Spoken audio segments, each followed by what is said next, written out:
I don't even know if I'm streaming right now or not. God, this is a mess. Alright, Jesus Christ.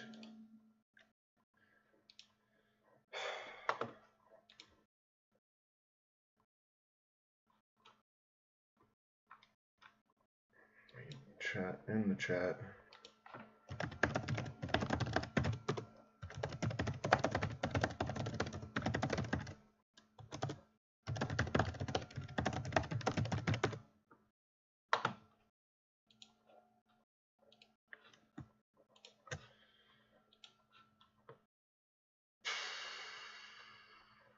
Rough start here. Apologies.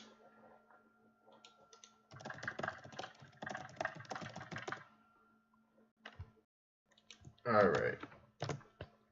Here we go. I'm pretty sure I'm live now. I mean, I know I'm live now. Don't know if anyone's actually found this stream since I couldn't figure out how to start the pre-scheduled stream, so I just quickly made this one. Hopefully you guys figure that out and come on over. So I'm doing it Sunday at 5 p.m. again this weekend. I'm going to try and do it every Sunday if I can. I don't know how long I'll have material for that. We'll see. But if a better time on Sunday works, let me know in the comments. Especially after 4 p.m., like 4 to 9 p.m., anytime in there, I can adjust it pretty easily. So let me know if you guys have a better time on Sunday. I have some really good stuff planned. Hopefully the audio's working properly this time. And I'm gonna look at UnchartedX most recent video, which is a presentation he did. He makes a lot of really salient points in the beginning. I think he offers a really good introduction to the topic, so we'll go over that, and then we'll get to the part where I disagree with him, and I've got, I think, some really good arguments. So let's go ahead and jump into it and pull up the video, which I already had pulled up, but I undid that in my attempt to get a live stream started. So let me pull it back up again. And please let me know in the chat if you can hear the audio of the video. I hope you can, but we'll find out here. Back to UnchartedX. This is Ben, and I hope you are all well. This video is the recording of my live on phases that are extraordinary, with as good or in some cases even better levels of precision than our initial phase. And we're seeing equally interesting geometric and mathematic patterns in the initial analysis, although there is more work to be done here. When it comes to provenance, even though I think that anybody claiming the first phase is fake is only showing just how ignorant they are when it comes to machining and precision, several of these phases have impeccable provenance, going back to the 1800s, essentially the time that they were dug up by our civilization. Let's just say that I'm very much looking forward to producing this video.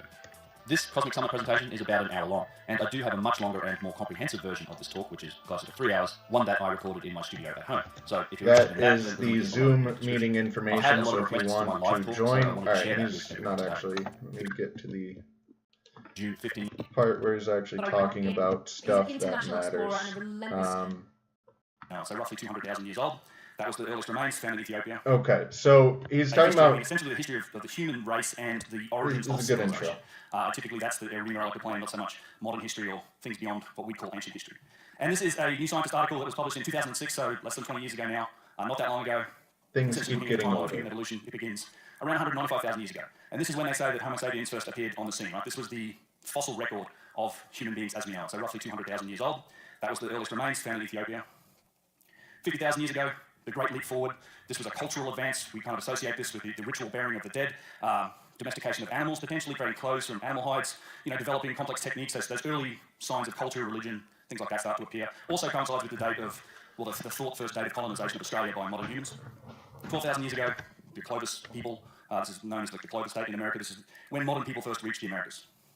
10,000 years ago, agriculture develops. The first signs of villages, possible domestication of dogs happens around this time. And then 4,000 to 3,500 BC, which is 6,000 to 5,500 years ago, the Sumerians of Mesopotamia developed the world's first civilization, followed by the Egyptians, Greeks, Romans, Chinese, everybody else, right? So essentially, when you look at it in the big picture, it looks something like this. From Stone Age to the Space Shuttle in 6,000 years. At 6,000 years is when civilization starts, and I'm proposing that's when civilization reset most recently. So that wasn't just an explosion of civilization out of nothing. That was a recapturing of some of the lost magnificence of a time right before it that was wiped out.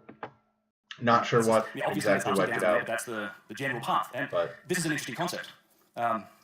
This is something that we'll return to because I think this concept represents. And he talks about Göbekli Tepe now pushing that back. There's a lot to, I think, further to challenge this. It's a massive megalithic site. It was first discovered in like the 60s. And to summarize what he's saying here really quickly, there's been a lot of dating and enough of it that people are pretty comfortable calling it 12,000 years old. And these stone pillars, as you can see here, they're encompassed by the wall. So part of them are covered up by the wall here. And a lot of these pillars are carved. It doesn't necessarily look like the ones in this picture. But a lot of these pillars have carvings on them. And why put carvings on them if you're just going to cover them up with the walls? So his argument is that the walls have been dated to 12,000 years, and he thinks the structure itself goes back even older than that. And I see no reason to disagree with that. I think civilization goes back much, much further. I talked about the Denisovan caves. Let's see here. I'm not even on my camera. I talked about the Denisovan cave briefly, where they found a jade bracelet and an antler crown and some beads, some other artifacts that they dated to about 280,000 years ago. And I also talked about how there's 30 million people living in caves in China. We currently have, cave people, a lot of them still in this world. They're primitive. The people living in caves aren't, the peak of society, generally speaking. And we still have Sentinel Island, which are barely in the Stone Age. And there's Australia, where you have two very distinct groups of people living right alongside each other and with each other. So when we look at the past, we also have to keep that in mind and not think that, okay, if there was high technology, that everybody had access to it, that everyone was living in this utopia. It doesn't even mean everyone in a single society had access to it or was living in this utopia. So finding things that impressive in a cave 280,000 years ago indicates to me that, if you were to find things, say, along a coast where all of our cities and all the progress happens along a river or coast. That's how our world operates today. Like 90% of our population lives along rivers and coasts. And so all of that's been wiped away over time. But if you could somehow find those artifacts also to 280,000 years, I think they'd be far more impressive than some beads and a jade bracelet, which was already pretty impressive. So I do think things are much older and much more impressive than, just stone pillars and things like that.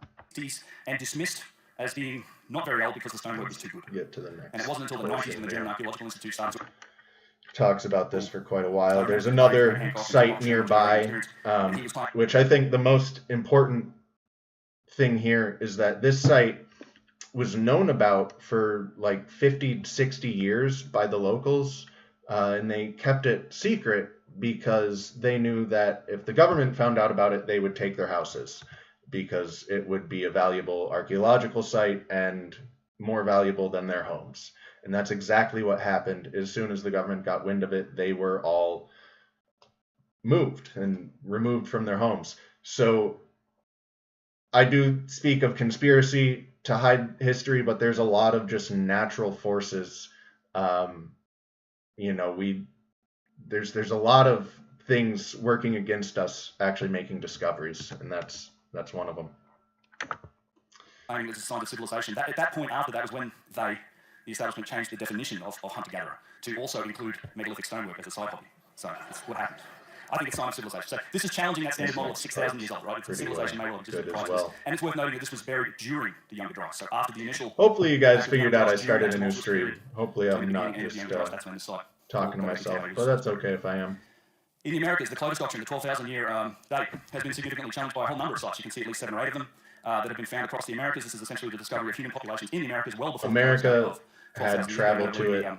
The Yeah, whole Bluefish world had caves. traveled. There's a Travel number was of different sites not. here. The Sarubi Mastodon site is one that challenges it It was severely by not 100,000 years. There's lots of evidence that non-existent supports or the idea even that human rare beings were in in the ancient past, large groups in the Americas before the close date of 12,000 years ago. which is what This he's was saying as resisted well. strongly by the mainstream. In fact, there's been stories written about what happened to the scientist named Jack Sinkmars, who discovered Bluefish caves and presented his research, and essentially was ridiculed and laughed out of the room just because it challenged this Clovis date and the Clovis doctrine. And he actually was depressed, and he ended up, he had a lot of problems as a result of this. And this is just that the weight of establishment resisting change and resisting new ideas. And he's since been vindicated with the discovery of many more sites that challenge the Clovis doctrine. Also, discoveries in the human timeline. We now know from just fossil records there was a jawbone found in Morocco that extended us from at least 300,000 years old to, 200,000 years old to 300,000 years old. So we gained a third more time just with the discovery now of what is essentially the oldest human fossil that we found on the planet. This goes further when you look at some of the recent studies into things like teeth morphology. Essentially, this study is fairly recent, 2019, but it states that Neanderthals and humans had a common ancestor that had a different teeth morphology. I feel like he doesn't word this very well, so I'm going to try and sum it up. Basically, the difference between what we suspect was our previous ancestor and our teeth is too great, and so they put our teeth back 800,000 years, but he's saying that the difference between what was right before 800,000 years supposedly is too much different, so we have to go back even further than 800,000 years. He words it in a rather confusing way, I think. 130 to roughly 800,000 years old. So I like you want to put a round number on it. They were supposed to populate the North America first and into Central and South America.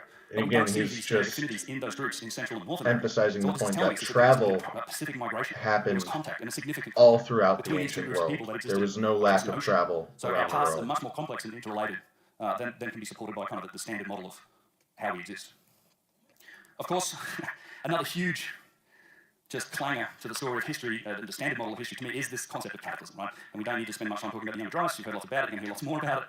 But this to me is very significant because it's the key that unlocks all of these possibilities, right? This was theorized about for years and years and years before the first 2007 paper came out. Graham Hancock wrote about it. There's been lots of stories from antiquity that talk about cataclysm, but now we know that around 13,000 years ago something happened. There was a megafauna extinction. We've got all these impact proxies. Some of the scientists that wrote the papers that wrote these papers that are on the screen are going to be talking about it.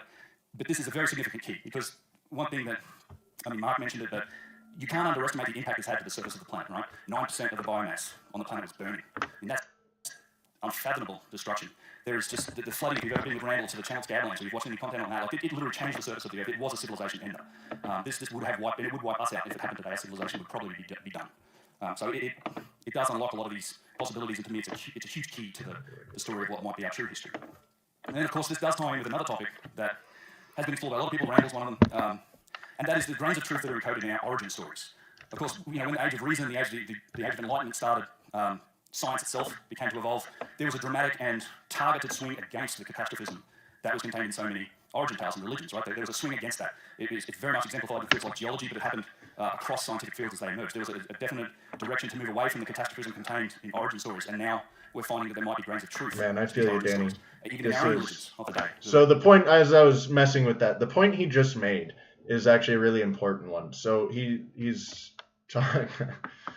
I feel the pain of trying to arrange everything, Danny. I'm not figuring it out very well. I think just focusing on one screen at a time is going to be the way I do this. So he was just saying there was this massive resistance to cataclysm with the birth of science, right? And I've talked about it a bit before, where the further back in history you go, or really any period of history, all of the smartest people, if you read about them in their work, they were all trying to recover the knowledge of the people before them. They were all trying to achieve the heights of the people before them. And this is true for, the last 2,000 years at least. So the birth of science, I think, is a huge misnomer. I think we had plenty of science before. And then the resistance of cataclysm, this massive pushback against cataclysm with the birth of science. I talked about conspiracy. I don't think that's an accident. I don't think that's innocent. I think that is the beginning of, or at least a stage of, these secret societies that have knowledge of the the world, secrets of the universe, or at least they believe they do, and are keeping those secrets and trying to direct people away from them.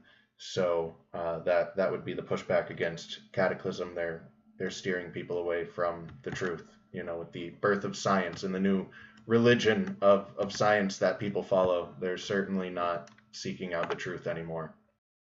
So he just glossed over it, but I think that's a very important point. The vast majority of origin stories from South American tribes. It's flood or fire. George listed off a long list of origin stories this morning that contain these similar myths. The Noy Geldorettes, the Mahabharata. These stories are endless. Almost you can't look at any origin story, religion, modern or ancient, and not find a reference to destruction of the world through flood or through fire.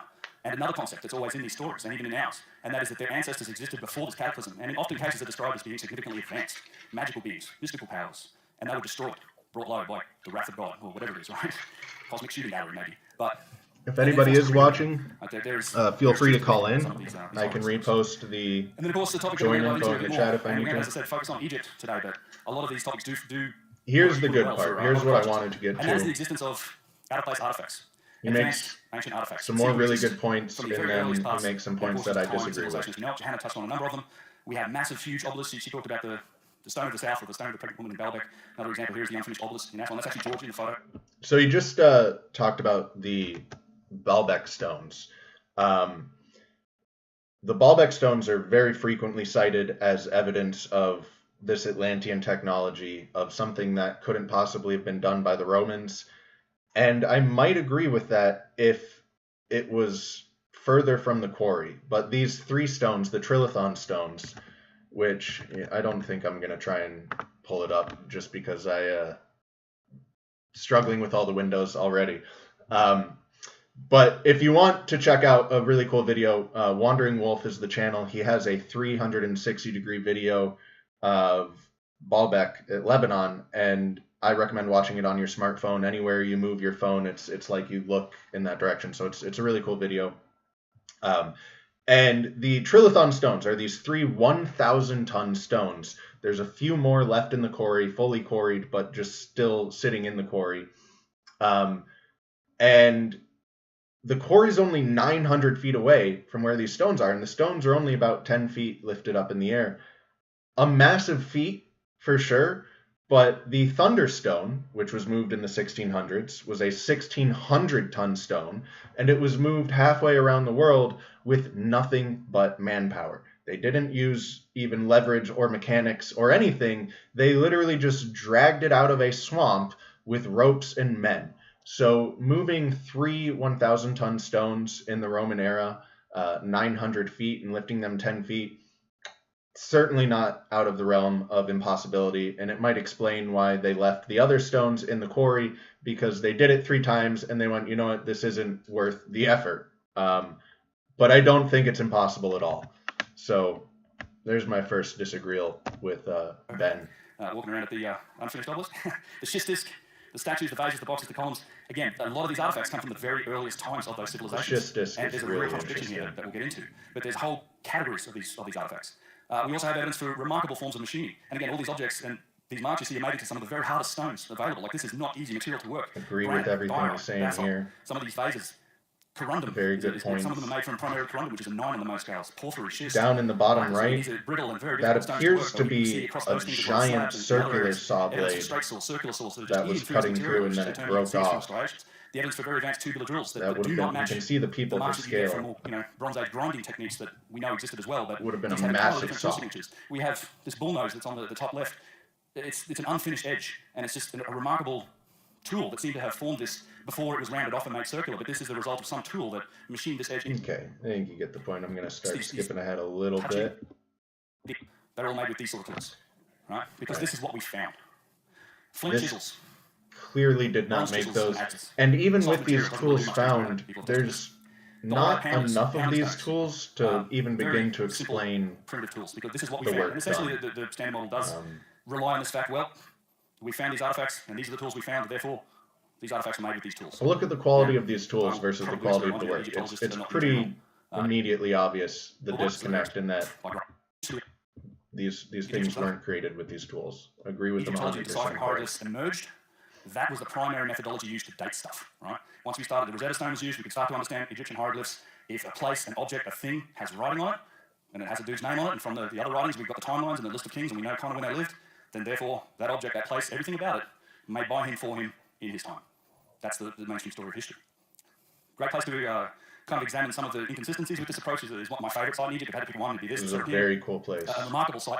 Underground labyrinths or giant galleries with these alcoves.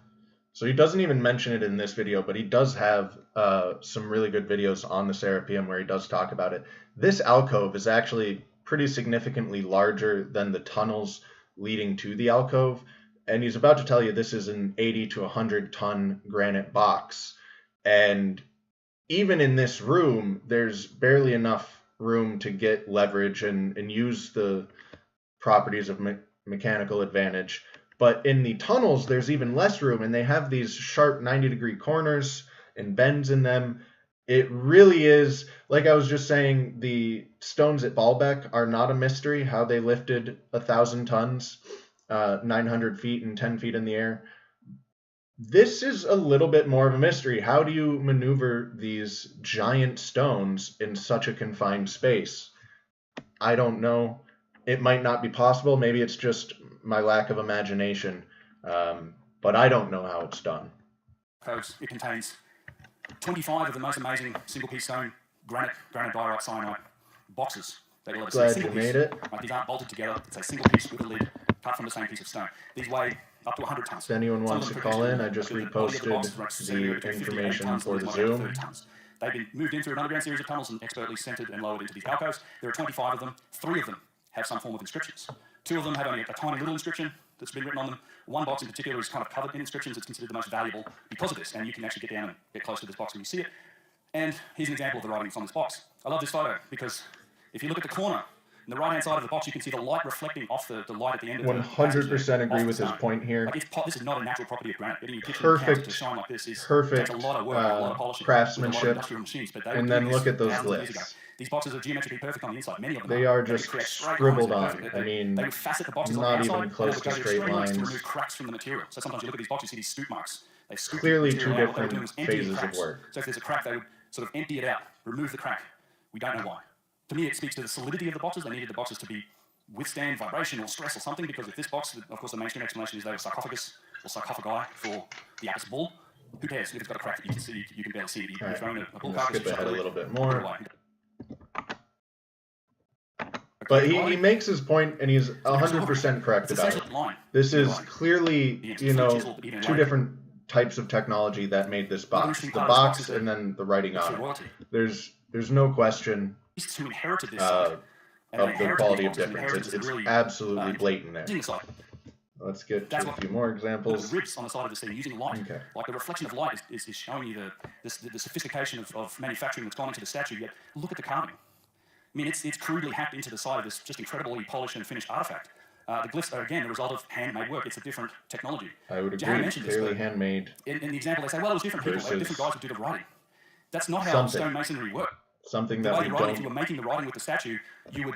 Right here, he's... Try hammering that out of stone. It's a different skill. The way the writing, if you were making the writing with the statue, you would have the guy draw the writing on it, and then you would have a stonemason come in who knows how to carve stone to carve the writing. And he's going to have access to the same tools, it's the same set of skills, it's the same everything that's used to create the artifact itself. So yeah, it's not... He's speaking on how they did this thousands of years ago with authority.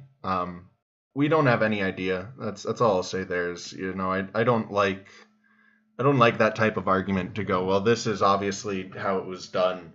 We really have no idea. But he is making very clearly a point of different, the top of the chest, again, these very fine, beautiful details that are reflected. Different degrees of quality on the same pieces. Polishing is astonishing. Similar when we talk about polishing. They were able to polish non-flat surfaces like the fingernails, the insides of the fingers, perfectly polished and formed ridges. The standard model explanation for how stone was polished, well, what they did was they got sand and water and rocks and they rubbed it. They just rubbed away. And that might work for a flat surface. You might eventually get some polish there, but that is never going to work for these contoured and uneven surfaces. Yet they were absolutely able to polish these sort of parts of statues. No problem. Another example, probably the best knee on display in the Cairo Museum. Just incredible detail in the musculature, the bone structure, just remarkable. Yet when we look at the glyphs, even on their best statues, it's clearly handmade. You can see the interior of... Okay, so this is where I'm going to really start disagreeing with him. The statue is absolutely flawless. The glyphs don't look bad to me, and it's certainly not as clear-cut black and white as the Serapeum boxes. Let me pull up the right stuff here. Sorry. So here is a statue of Ramses. Ramses II, Ramses the Great, and he is frequently cited by Ben and Graham and others as one of the greatest thieves in history. They say that all of these statues of him were found and that he didn't make them and he just wrote his name on them. So let's take a look at one of his statues. It's very impressive, if you ask me. I mean, look at that. That is black diorite, by the way. So this is harder than standard granite. Incredibly hard material. Rome lost the ability to work granite for over 1,000 years. It's very impressive, this statue. Okay, so notice the ridges again. These ridges are all over these ancient statues, and they're all perfectly formed. They're perfectly polished. They're perfectly spaced, and the height is equal on all of them. They all converge perfectly here at the center without, it's just spectacular work here. And the polishing is absolutely perfect on these different curves and everywhere. It's absolutely fantastic. You have his wife or maybe his mother, I'm not 100% sure, down there. It's an exquisite statue. I think this would certainly fall in the category that he's talking about, of this clearly, not made with flint and copper chisels. Okay, but let's take a closer look. So if you look here at the necklace area, sorry for jumping around the image so much if that was probably obnoxious. But if you look here at the necklace area, you see it's clearly hand chiseled. These lines aren't straight. Look at the unevenly spaced and not even straight lines of the necklace. And same thing on his little staff here. I apologize for not knowing the name of it, but those lines again are very clearly hand chiseled. And then you have the hieroglyphics here and here, again, seemingly hand chiseled. And you could potentially make the argument these are hand chiseled as well. But if you look closely at this, these ridges here, this is a high part, this is a low part, and then right on the edge of this, again, is a high part. So it doesn't seem, if you're listening to Ben and his arguments, he would probably try and tell you that they buffed out this strip to get rid of the ridges, and then they carved these hieroglyphics on it, because he also insists that all of these ancient, very impressive pieces of granite never had any writing carved into them. So this couldn't be contemporary with the production of the statue, because it wouldn't have writing, according to Ben. But again, if you look at this very closely, this is on a high part of a ridge coming to the edge here, and same on the other side. So they couldn't have buffed out the ridges there, because this would be lower. But it's not. It's just as high as the highest part of these ridges. Let's look at another part of this statue. If you look here, again, you see clearly hand-chiseled lines. Could this have been added later? I suppose it could. I just don't know why anyone ever would. But if you look right above it, you see this. Again, clearly hand-chiseled lines alongside of these perfectly polished grooves. And again, you see, if you look very closely, the edge of this is on the high part of the groove. So it's not added later. It's not, no one came in and smoothed out the grooves here and then carved this hand-carved portion. Okay, this is contemporary with the statue. All of this was made at one time. This writing was made with this statue.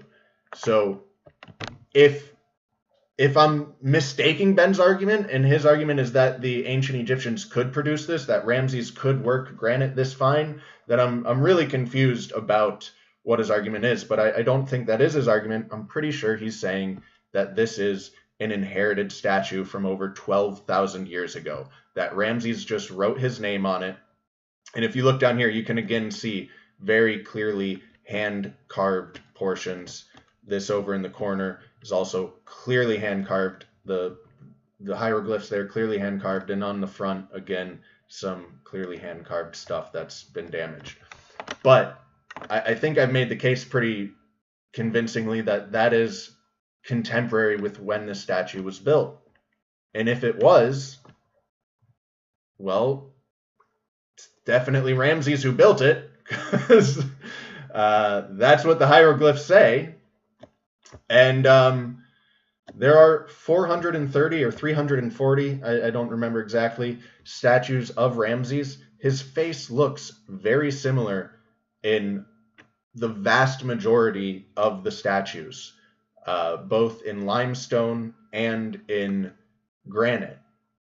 So, and you can look as well, this is just a side view of the same statue. And I had some points about the hat here as well. So if you look at the hat and the circles on here, again, it's beautifully polished, it's masterfully created, but these circles aren't actually the same size. If you look really closely, you'll notice on some of them that like the dot in the center and the concentric rings aren't even centered within each other. I think on this side, there's a better example. You know, that little ring right there isn't even centered. There's some others that aren't centered. So it isn't this, which he hasn't even gotten to it yet, but he talks about how this stuff is so unbelievably precise. He gives an image of a Ramses statue and then claims that it's overlaid with 50% transparency and that it's perfect because you see no discrepancy between the two. I don't think he's actually telling the truth there, and I haven't gotten to that point in the video yet, but I see no signs of it being a 50% transparency. It just looks like an actual mirror image, which if you mirror an image, of course both sides are going to be identical. But regardless, you know, he's arguing that this doesn't match, and I kind of agree, but neither does the work on here. You look at this perfect work, then you look at this clearly hand-chiseled portions. It's on the same statue. It's all contemporary. This stuff wasn't added later. You know, these glyphs on the skirt were not added later. This is contemporary. You can look over here on his wife or his mother, whoever this is. Again, the headdress here, there's clearly hand-chiseled lines on the headdress. So I don't know how these were made. I don't know why there is this discrepancy of technology, but I think he's making a mistake with his assertion that this is all stolen from the past. I think, and to strengthen this a little bit, I have some other images. This is his mother. This is a statue of his mother. It's quite large. And again, you see this perfectly polished, you know, really, really exquisite granite work. And then clearly hand-chiseled nips, clearly hand-chiseled necklace. The wristbands are clearly hand-chiseled. So why these two different levels of technology seemingly on the same statue? I don't know. I genuinely don't, but I don't think it's because this is a 12,000-year-old statue that someone later came back and added her nipples, you know, with some hand tools, and the bracelet with some hand tools. That just doesn't add up to me. And you can look at various time periods, especially around Ramses' time period. So Ramses was 3,200 years ago. The Great Pyramids were 4,500 years ago. That's 1,300 years where Egypt was heavily occupied between the Great Pyramids and Ramses. Okay, so Ramses found hundreds of these statues that all happened to have the same face, managed to put his name on all of them. And then all of these other kings, the kings before him and the kings after him, and in a few other dynasties as well, you see this, because it does come and go throughout Egypt. So you see this really impressive granite work, and then it disappears for a while, and then you see this really impressive granite work, and it disappears for a while, and you see this all throughout the world, actually. But again, all of these different kings are finding these unique faces and finding all of the unique faces that... Oh, my meeting ended. All right, give me a second. I'll restart this and keep talking here, because this is... In my opinion, this is the good stuff. This is what I really wanted to talk about. This is, I think he's made the argument for rewriting history, and I'm just trying to fine-tune that a little bit.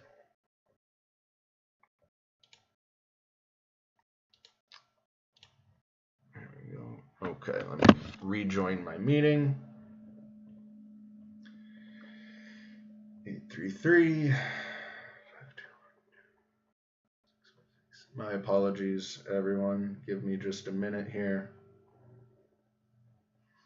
And the passcode to be... If anyone wants to call in, I will post the password and the meeting name or whatever it is. I typed that in correctly. All right. So that you guys can call in. I would love to have a call in. It would be very cool. I encourage it. Alrighty. I am almost back. I am back. Okay. All right. So I was saying that there's 13...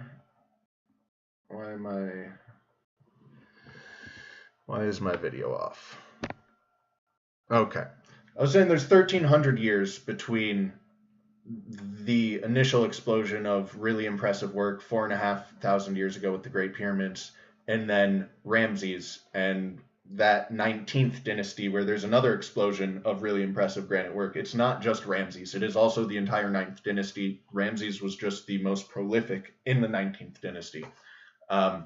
And you can look, you can find, they have statues of their families. They have statues of them. They have statues of their children and their wife and their mother and all of this stuff. And they're this exquisite granite.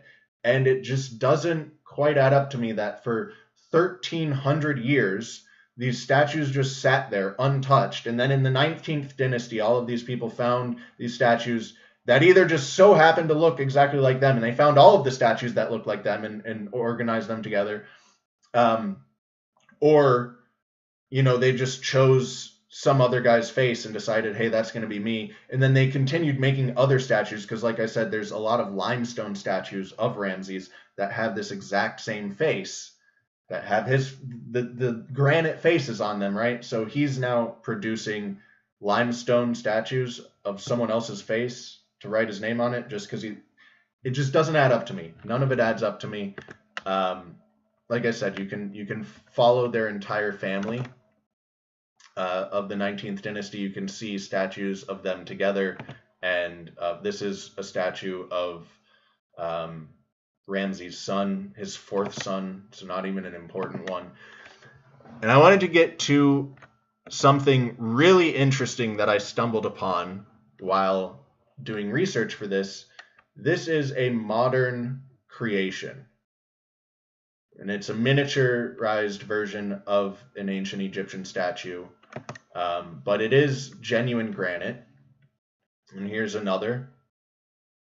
And here is one more. And then the one most interesting, because this is also Ramses' mother that I just showed you that large statue a minute ago. That large statue was not a recreation. That was actually an ancient statue. This is a miniature recreation.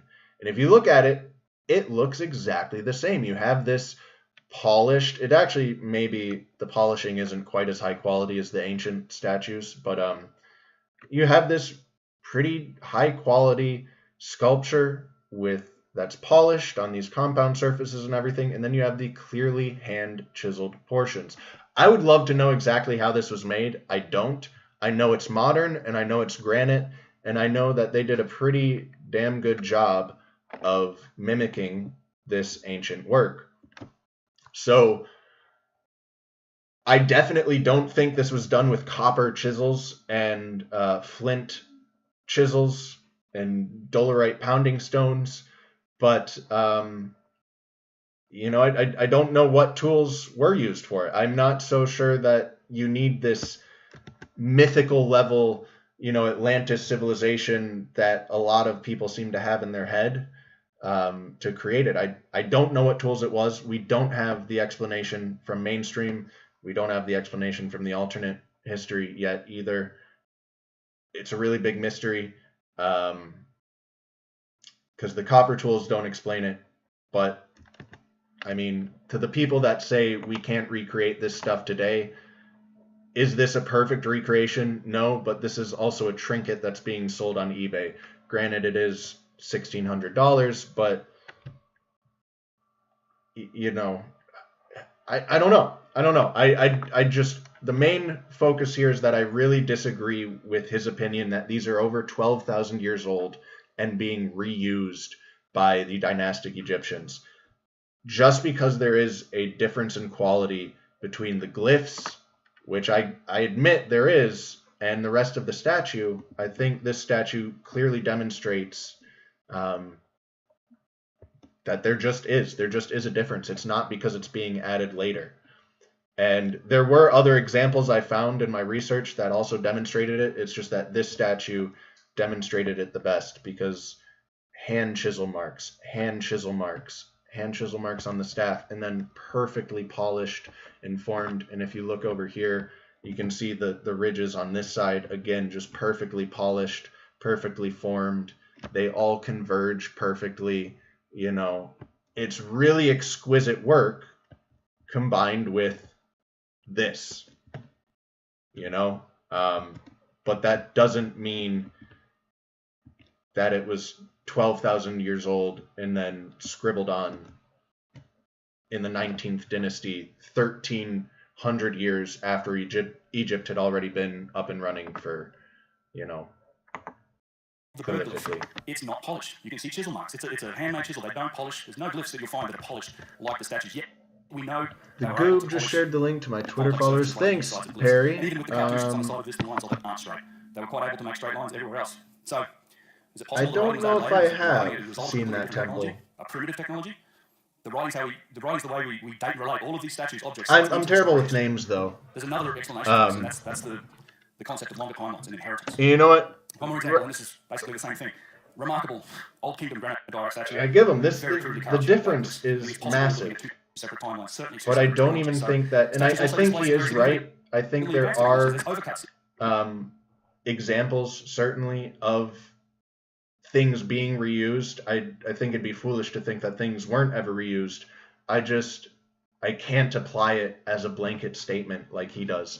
I think I'm actually going to move away from this video and just try and strengthen the position of the idea that this exquisite granite work messed up my Zoom meeting. Hold on a second. I don't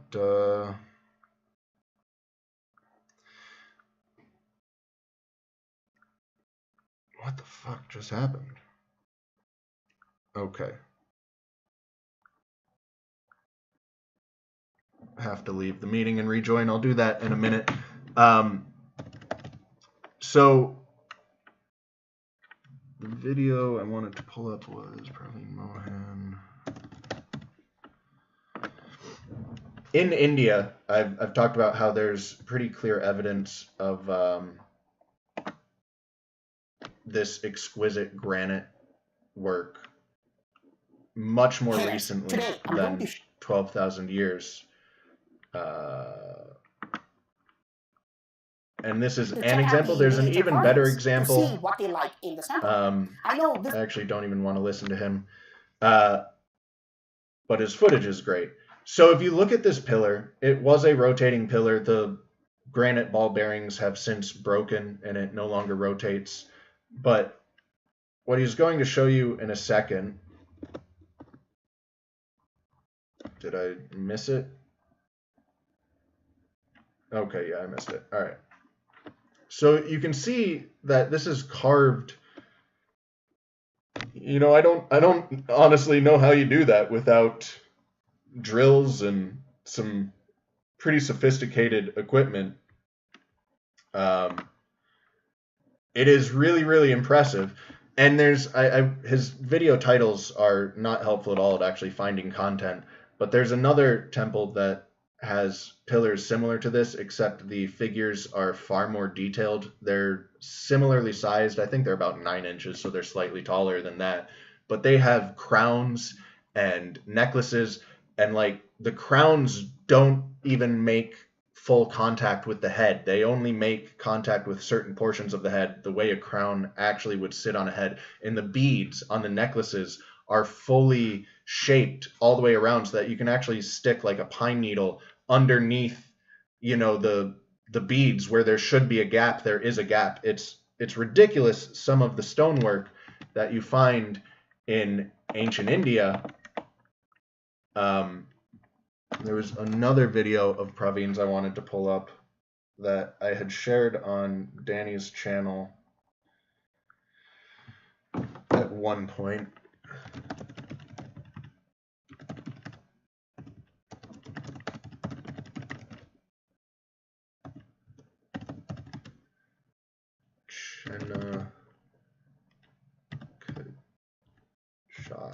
Okay. And this shows just how detailed some of this. So this is a really small piece on the roof here that he's zooming into. You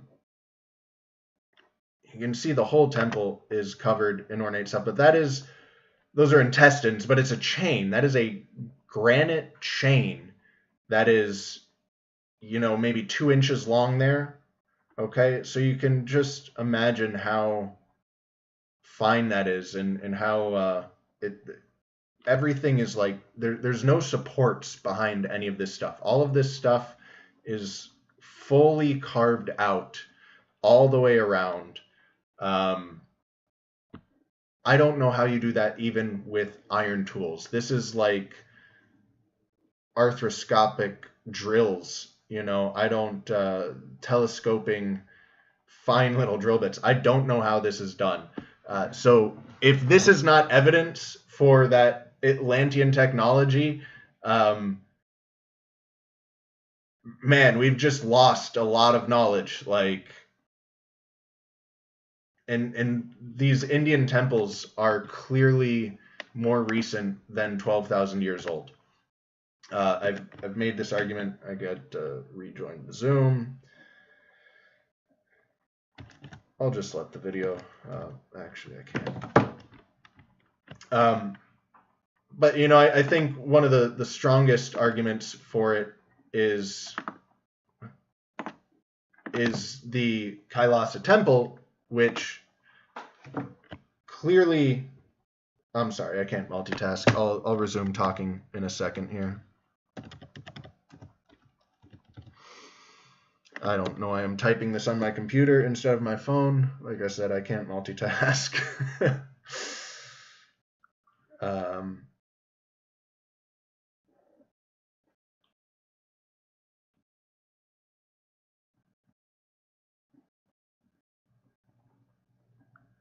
Okay.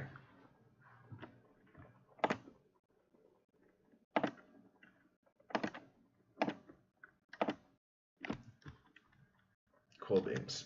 Alrighty, folks. So yeah, India, obvious evidence of granite work that I don't think can be explained by the mainstream tools that are available. And that statue of Ramses is also pretty darn convincing. I don't see an explanation of how the clearly hand chiseled portions aren't contemporary with the higher quality work. And I don't think the explanation is it's all leftovers from 12,000 years ago, because the Mahabharata is carved into the Mount Kailasa temple. The Mahabharata has events in it from the last few thousand years. It couldn't have been carved into the temple before the events happened. You can't have a statue made for Ramses before Ramses exists. Those glyphs were contemporary with that statue. That statue is clearly, I don't have the explanation. It's clearly not explainable by the mainstream explanation. Okay, but I think we need to start looking for another explanation besides leftovers from Atlantis from over 12,000 years ago. That might explain some things. It definitely doesn't explain everything. We have repeatedly rediscovered this ability to work granite, and I don't know what that is, whether it's stone softening technology or stone cutting technology. I have no idea. I genuinely don't. But I'd rather say I have no idea and at least be looking for the right answers than be looking at the wrong answer and going further down that path. So we've got to start asking some questions here. You know, it's not explained by mainstream archaeology, and it's not explained as leftovers from Atlantis. It's not explained by being 12,000 years old. You have the Great Pyramids and the granite work 4,500 years ago. You have a resurgence in the 19th dynasty 3,200 years ago. You have a couple more resurgences in Egypt that I can't quote off the top of my head. And then you have it in India. You see it in Mayan civilizations as well. There's some, and not just Mayan, but and I say Mayan, I'm just referring to South American civilizations. I shouldn't do that. But you see some really exquisite granite work over there as well, and it's harder to date there. There's not hieroglyphics on it that provide information. You really just have the stones. But massive, massive, and mysterious granite stonework in South America that we really have little explanation for what its function was, but a lot of effort went into shaping it. So definitely had some type of function. I think, unless anyone wants to call in, what time is it here? I think I'll end it there. Yeah, that's right around an hour. That's perfect. Hopefully you guys enjoyed it. I think I made some good points there. I really think I'm got a solid case for granite work of an exquisite nature, of an unexplainable nature, of a nature that cannot be explained by mainstream history, and it being far more recent than 12,000 years ago. You cannot explain how there are family portraits in stone and then more, portraits in stone of the people, the same faces, right? Like you can match up the faces. Amenhotep has statues of Amenhotep that look like Amenhotep. Ramses has statues of Ramses that look like Ramses. It just none of it adds up. So, yeah, hope you guys got something from it. If you have any suggestions for topics to talk about, leave them in the comments. If you want a different time on Sunday, leave that in the comments. Hopefully I can figure out how to actually start a stream that I plan out. I'll try and figure that out for next week. But yeah, thank you for watching, and I'll see you guys next week. Peace. As I awkwardly try to end my stream, I've put it so low that I can't. Goodness gracious.